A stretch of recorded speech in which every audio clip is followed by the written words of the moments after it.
দর্শক, এই বিষয়ে আরো আপডেট জানবো। জজ কোর্টে রয়েছেন আমার সহকর্মী রমিজ হুসাইন। রমিজ, আগামীকাল থেকে সাক্ষ্য গ্রহণ, কে কে সাক্ষী দিতে থাকছেন সেই ব্যাপারে আপডেট জানতে চাই এবং পরবর্তী কি কি কার্যক্রম রয়েছে? এখানে 18 জন সাক্ষী, যার মধ্যে রামিসার বাবা রয়েছেন এবং রামিসার কয়েকজন প্রতিবেশী, এছাড়া মামলার যিনি তদন্ত কর্মকর্তা তিনি ছাড়াও এই যে রামিসা হত্যার পরে যে পোস্টমর্টম করেছিলেন সেই ময়নাতদন্তকারী চিকিৎসক এবং ডিএনএ স্যাম্পল নিচ্ছেন যিনি, এইরকম মোট 18 জন সাক্ষীর সাক্ষ্য গ্রহণ সম্পন্ন হবে। তার পরবর্তীতে আসলে যুক্তিতর্ক শেষে এই মামলার আনুষ্ঠানিকভাবে বিচার কাজ শেষ করা হবে।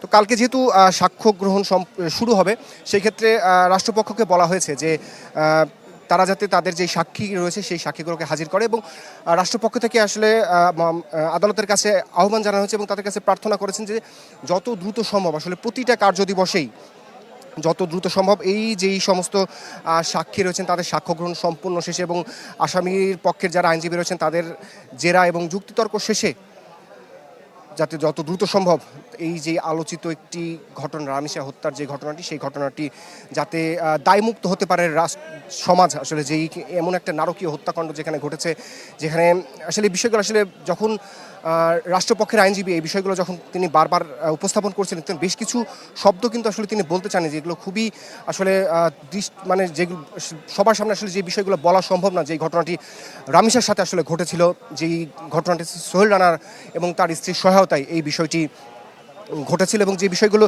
এইটি যখন আদালতের সামনে উপস্থাপন করা হয় এবং মামলার যে অভিযোগটি যখন উপস্থাপন করা হয়, তখন আমরা দেখেছি এজলাসে দাঁড়িয়ে সোহেল রানা একটা নির্ভর ছিল এবং তার যে অধ্যত্বপূর্ণ আচরণ, তিনি ঠিক ওইভাবেই আসলে বিচারকের দিকে তাকিয়েছিলেন এবং তার রাগান্বিত চোখে আমরা দেখেছি সে এদিক ওদিকে পর্যবেক্ষণ করছিলেন এবং তার ভিন্ন অবস্থা কিন্তু তার ভিন্ন অবস্থা ছিল তার স্ত্রীর।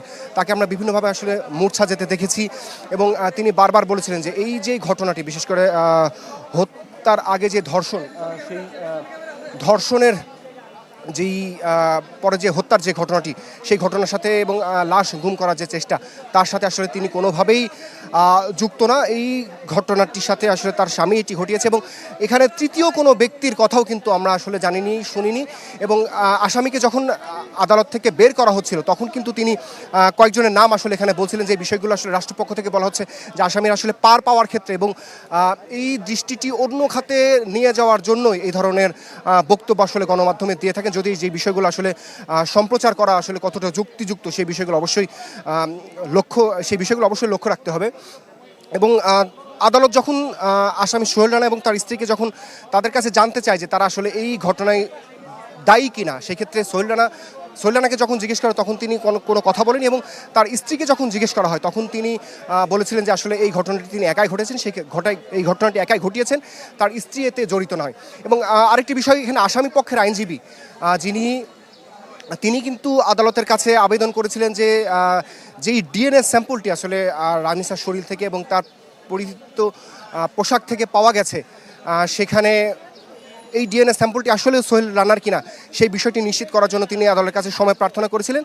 যদিও আদালত সেই সময়ের প্রার্থনা নামঞ্জুর করেছেন এবং আগামীকালই অর্থাৎ সাক্ষ্য গ্রহণের জন্য দিন ধার্য করেছিলেন। রাষ্ট্রপক্ষ থেকে আসলে বলা হচ্ছে যে তারা আসলে সর্বোচ্চ চেষ্টা করবেন, কারণ এখানে সোহেল রানা যিনি মূল অভিযুক্ত, তিনি যেহেতু 164 ধারায় স্বীকারোক্তিমূলক জবানবন্দি দিয়েছেন এবং এই হত্যার ঘটনায় যে সমস্ত তথ্য প্রমাণ এবং ময়নাতদন্তর যে সমস্ত বিষয়গুলো উঠে এসেছে, সেই বিষয়গুলো থেকে তারা আসলে প্রমাণ করতে সক্ষম হবেন যে এই ঘটনাটি সোহেল রানা ঘটেছে এবং তার স্ত্রী এটি সহায়তা করেছেন এবং তারা সর্বোচ্চ যে সাজা, মৃত্যুদণ্ড, সেটির প্রার্থনা আদালতের কাছে করবেন এবং যত দ্রুত সম্ভব এই বিচার প্রক্রিয়াটি শেষ করার প্রতি তারা আহ্বান জানিয়েছেন।